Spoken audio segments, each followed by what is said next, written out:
Malam ini kita bertemu beliau, John Locke. Ini mungkin sekali dua kali teman-teman pernah mendengar nama ini, karena beliau ini dikenal sebagai beberapa bapak. Jadi dia dikenal sebagai bapaknya HAM, dikenal juga mungkin sebagai bapaknya liberalisme. Kemudian beliau juga termasuk tokoh yang malam ini kita bahas, tokoh empirisisme. Sebagaimana banyak tokoh empirisisme yang lain, berasal dari Inggris. Lahir tahun 1632, nanti beliau meninggal tahun 1704. Beliau meninggal sekitar di usia 72 tahun. Beliau ini selain filosof empirisme juga dikenal dengan gagasan-gagasan filsafat politiknya, termasuk gagasan tentang civil society dan tentang HAM. Uniknya John Locke ini bapaknya juga namanya juga John Locke. Jadi John Locke bin John Locke. Beliau dikenal nanti ayahnya ini seorang pengacara. Karya John Locke banyak dan terkenal. Beberapa yang teman-teman yang filsafat pasti akrab dengan karya-karyanya. Misalnya tentang An Essay Concerning Human Understanding, tentang epistemologi, juga tentang pemerintahan. Misalnya karya beliau Two Treatises of Government. Kemudian tentang agama dan toleransi, beliau juga pernah menulis A Letter Concerning Toleration.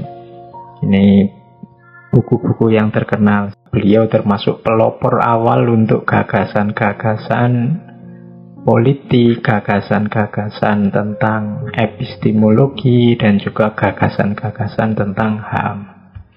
Baik, saya awali dari satu quotes. Ini quotes ini khas empirisisme yang bunyinya, "No man's knowledge here can go beyond his experience." Bahasa Indonesianya, tidak ada pengetahuan seseorang yang melampaui pengalamannya. Sepintar apapun orang, kalau ikut quotes ini, sedalam apapun ilmunya, pasti sebatas pengalaman hidupnya. Entah itu pengalaman yang dialami sendiri, atau pengalaman membaca buku, atau pengalaman berguru ke siapa, belajar ke siapa, itu kan semua pengalaman-pengalamannya. Jadi apa yang ada di kepala kita sebagai pengetahuan itu berasal semuanya, tidak terkecuali dari pengalaman-pengalaman kita. No man's knowledge here can go beyond his experience. Makanya tidak ada orang yang tahu segalanya, karena tidak ada orang yang mengalami segalanya, semuanya, kapanpun dan dimanapun. Setiap pengetahuan manusia itu terbatas. Terbatas oleh apa? Paling tidak terbatas oleh pengalamannya sendiri. Nah, ini nanti jadi premis untuk masuk ke empirisisme. Jadi, menurut John Locke, semua pengetahuan datangnya dari pengalaman. Akal tidak bisa melahirkan pengetahuan sendiri. Akal ini semacam alat saja untuk mengolah pengetahuan yang diperoleh dari pengalaman. Nanti ada teori yang sangat terkenal sekali dari John Locke, yaitu teori tabula rasa. Tabula rasa ini istilah dalam bahasa Latin. Satu akar dengan hari ini teman-teman ngertinya istilah tablet. Tablet itu kan alat untuk nulis. Itu satu akar kata dengan tabula dulu dalam bahasa Latin. Meskipun tabula rasa sering diartikan sebagai kertas kosong. Jadi manusia itu seperti tabula rasa. Maksudnya seperti kertas yang kosong.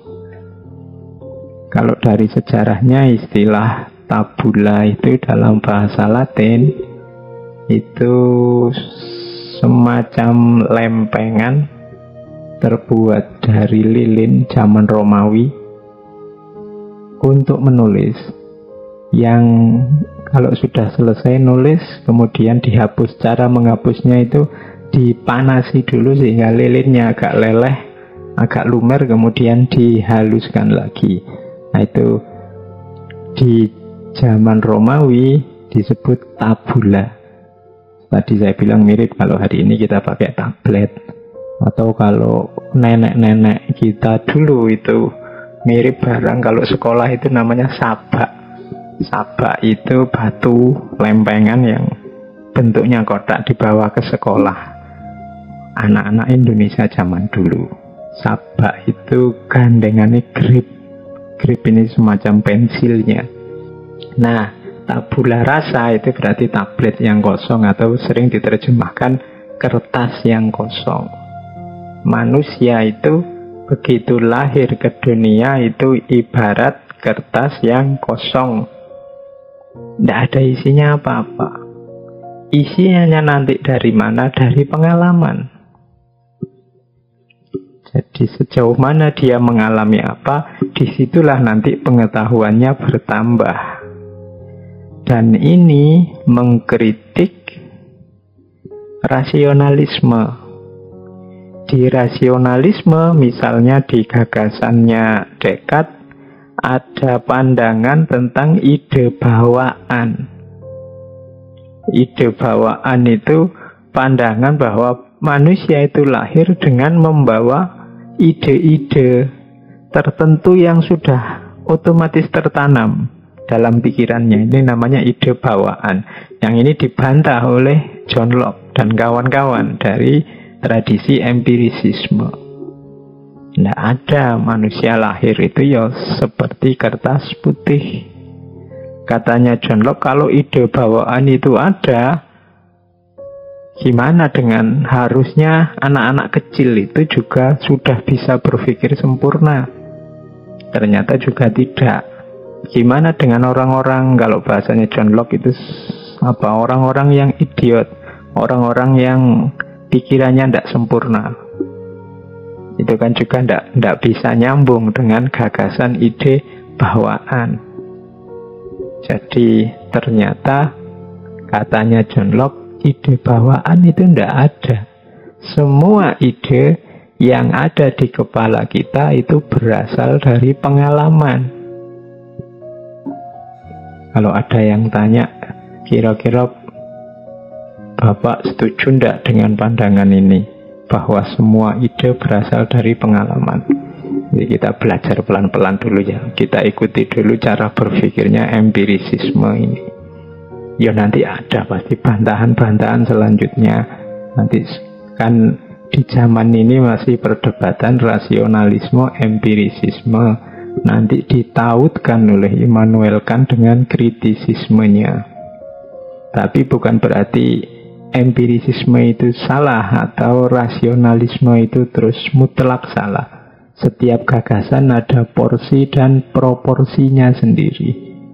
Dalam kasus tertentu ada relevansinya dengan hidup kita, meskipun tidak seutuhnya. Mungkin bagian-bagian tertentu yang lain tidak nyambung juga dengan kehidupan kita. Makanya itulah gunanya kita belajar yang luas, belajar yang banyak, wawasan yang macam-macam. Semakin luas, semakin macam-macam wawasan kita ketahui, semakin bijaksana, semakin mampu kita memahami kehidupan ini. Makanya katanya Kanjeng Nabi, ikhtilafu ummati itu rahmat. Orang itu kalau beda-beda pandangannya, ini rahmat. Karena kalau pandangannya seragam, semua ngertinya ya hanya satu perspektif itu. Ngertinya ya hanya tentang itu saja. Tapi kalau macam-macam sesuai pengalamannya sendiri-sendiri, kemudian bersatu, kompak, oh ini kekuatan yang luar biasa, ini rahmat. Kalau semuanya ahli fisika ya ndak rahmat. Kalau semuanya ahli fikih juga ndak rahmat. Lebih rahmat itu ada yang pinter fikih, ada yang pinter fisika, ada yang pinter matematika, dan lain-lain. Termasuk empirisisme ini. Minggu lalu kita belajar dari Francis Bacon, ternyata gagasan-gagasan empirisisme ini memicu revolusi sains yang luar biasa di dunia barat, yang perlu kita teladani dari sisi ininya. Bahkan kalau kita cari-cari ayatnya, yo ada saja ayat yang nyambung dengan pandangan semacam empirisisme ini.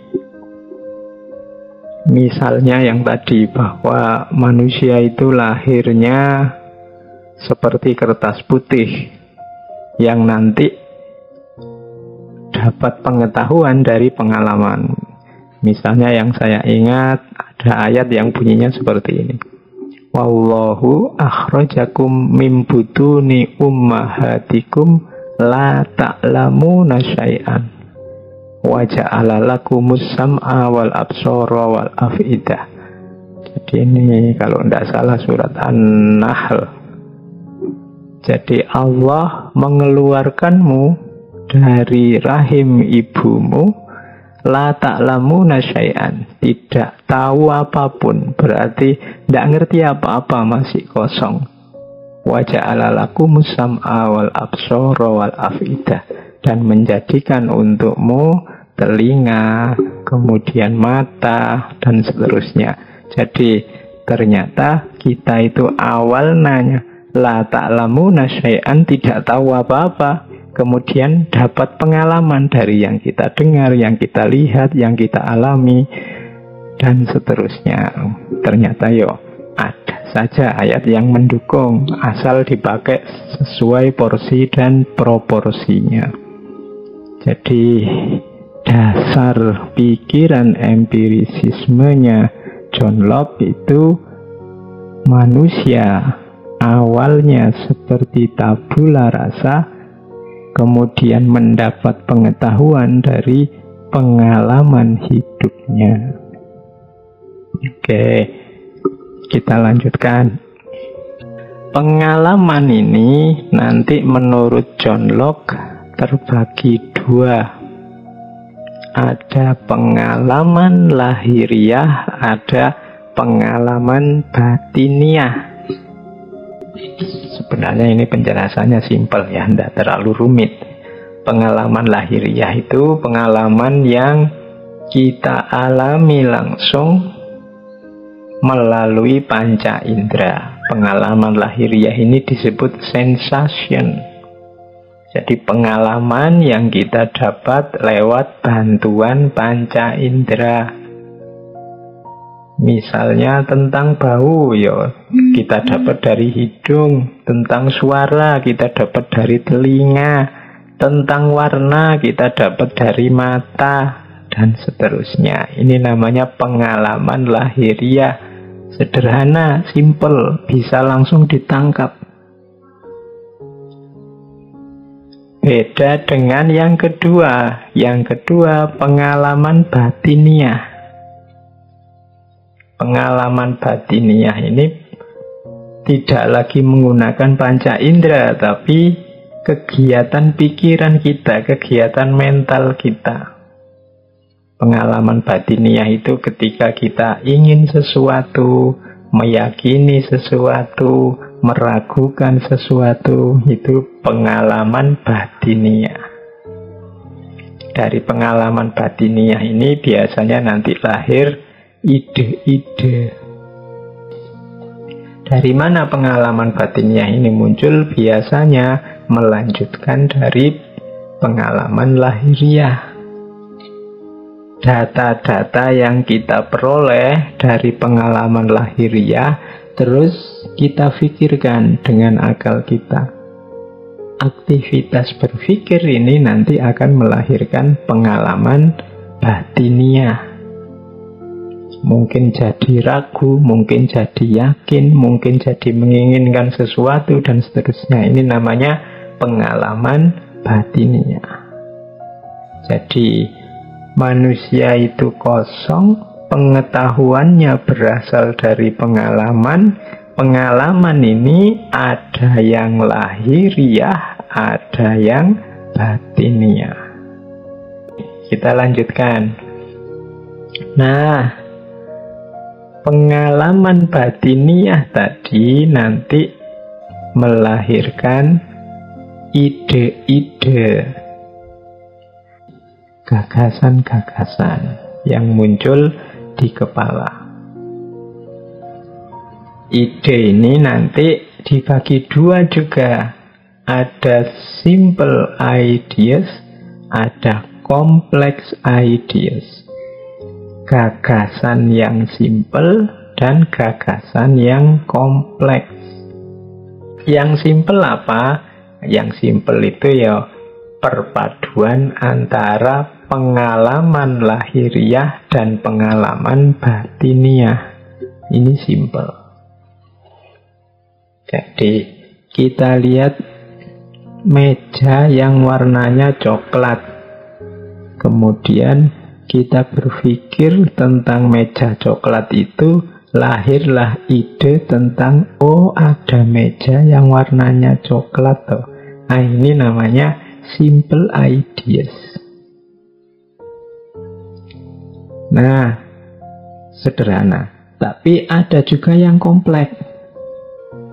Yang kompleks ini kerja akal untuk mengelola gagasan-gagasan simple tadi. Mungkin digabung-gabungkan, mungkin dibanding-bandingkan, dihubung-hubungkan. Nah, ini namanya complex ideas. Misalnya, wah, ini ada meja warnanya coklat ini, tingginya kan pas untuk orang duduk. Berarti enaknya meja ini dibikinkan sandaran sehingga sekaligus kursi, sekaligus meja. Nah, ini namanya gagasan kompleks.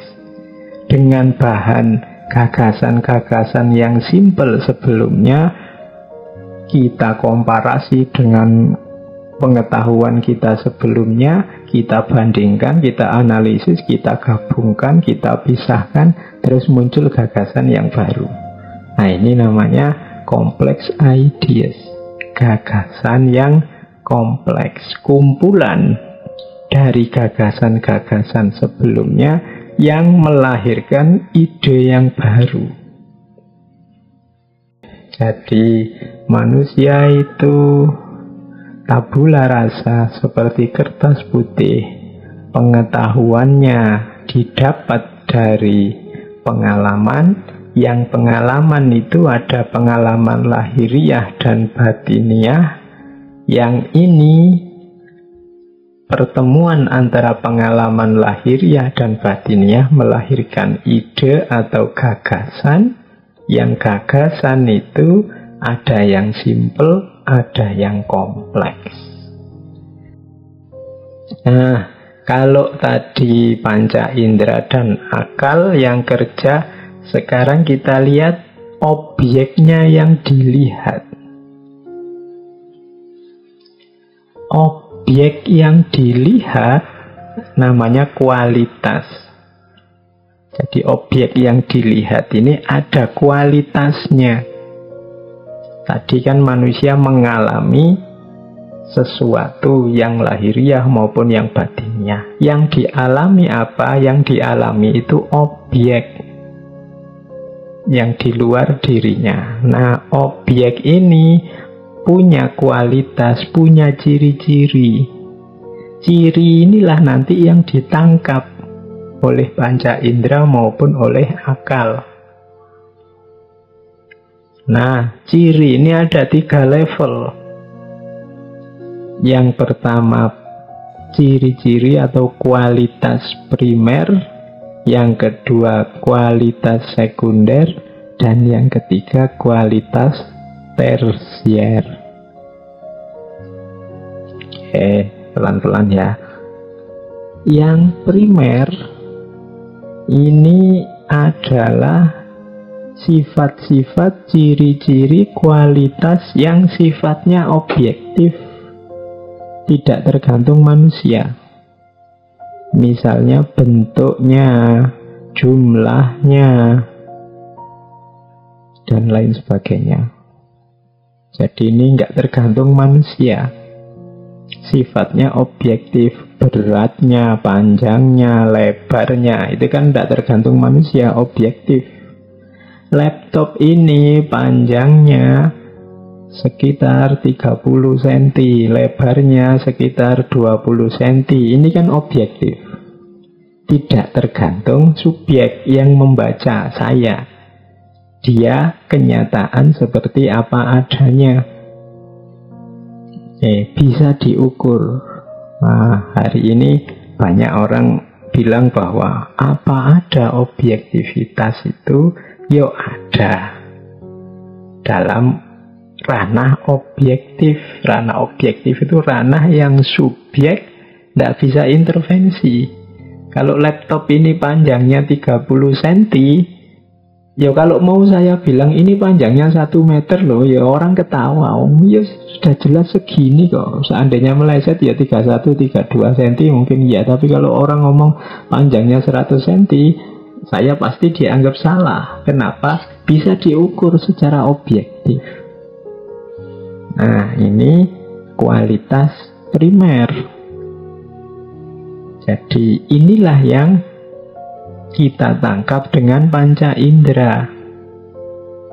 Oke, terus ada kualitas sekunder. Kalau tadi yang primer sifatnya objektif, yang sekunder ini kebalikannya, sifatnya subjektif.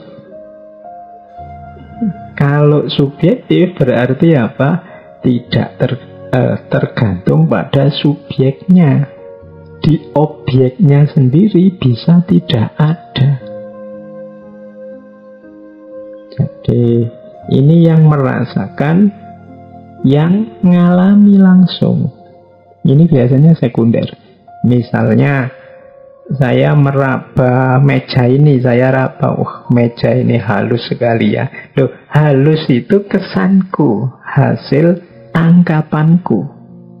Bisa jadi kalau orang lain meraba meja ini dengan kesannya sendiri, mungkin tidak terlalu halus, mungkin dia bilang, alah kayak gini kok halus, biasa saja. Nah, itu berarti apa? Kenyataan tentang halus tidak halus, kasar atau tidak kasar, ternyata level kualitas sekunder.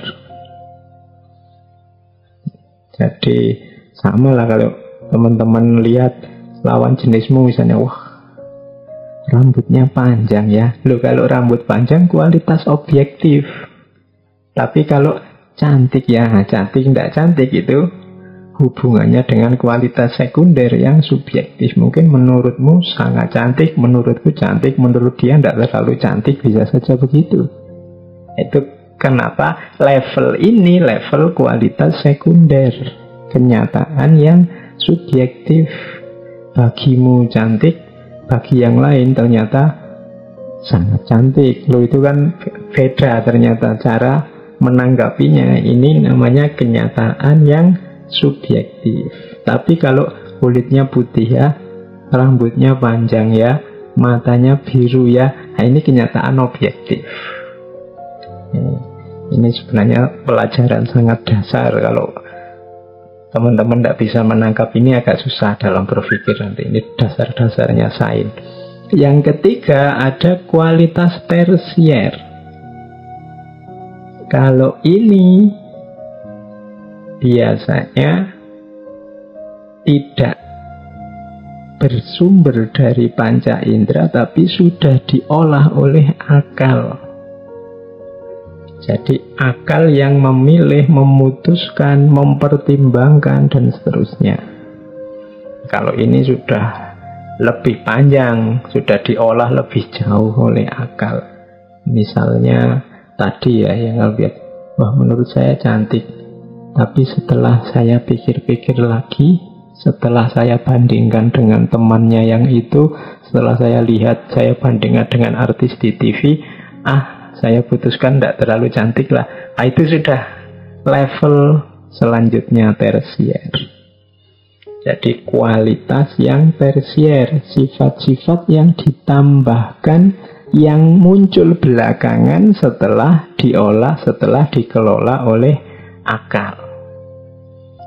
Jadi kerja intelek kita sehari-hari ketika menghadapi sesuatu itu ya berhubungan dengan tiga ini.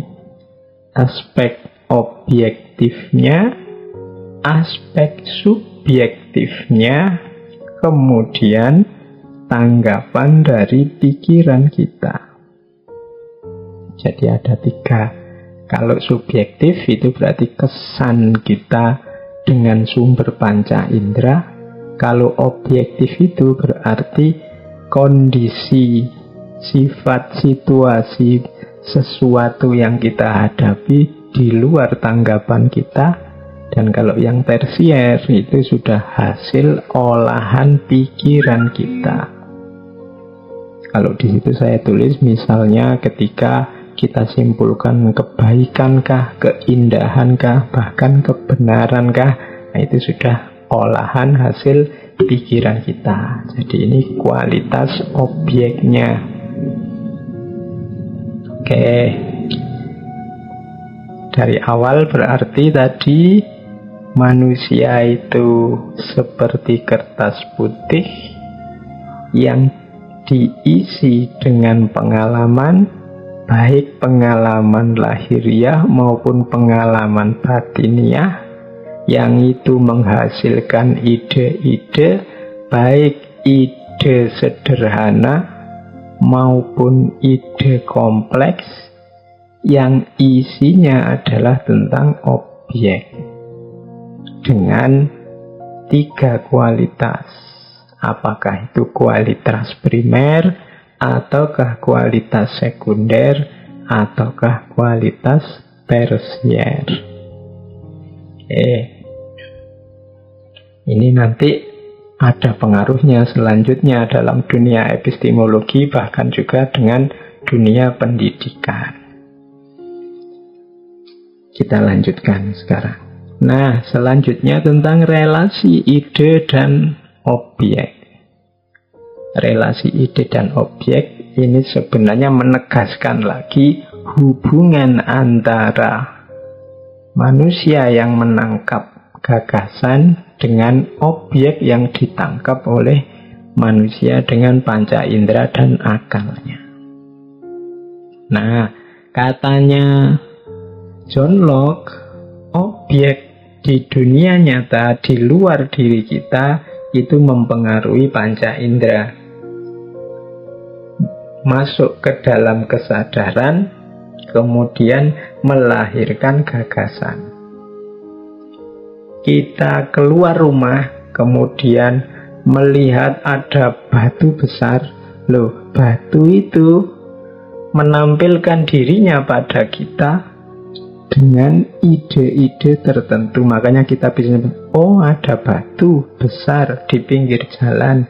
Nah itu berarti apa? Batu ini masuk dalam diri kita, kemudian memunculkan ide-ide tertentu dalam diri kita.